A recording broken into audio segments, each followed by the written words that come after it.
Enjoying third wave specialty coffee is made possible using the 4 keys formula, which every Breville Espresso machine delivers.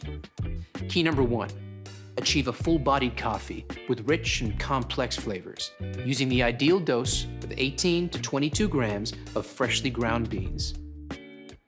Key number 2, sweet, delicious, and nuanced flavor notes begin with precise digital control over water temperature at 200 degrees Fahrenheit for a perfectly balanced taste.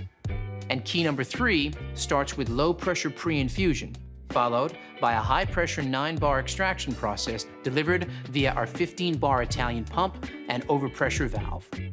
The 4th and final key is about getting that silky, velvety microfoam, only possible with high-pressure steam. See our Latte Art for Beginners video to find out more. Achieving the perfect espresso extraction is based on a number of factors you need to monitor and adjust regularly. Here's a barista to explain how it's done.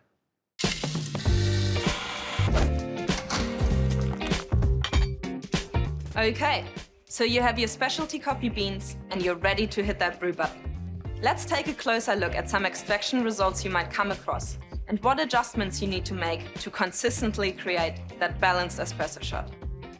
Baristas call finding the optimal extraction dialing in. This is because it usually revolves around just adjusting the grind dial to get the right grind size.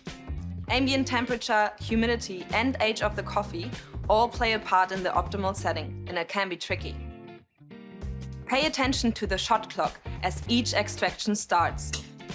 If your espresso is flowing too fast, it's under-extracted, and you'll need to decrease your grind size, making it finer for the next coffee you make. However, if it's flowing too slowly, it's over-extracted. So increase your grind size, making it coarser for your next coffee. Keep an eye on this each time you make a coffee for that perfectly balanced shot, just like this. Brilliant, Leo. Breville espresso machines take care of everything, so all you need to be aware of is dialing in the grind.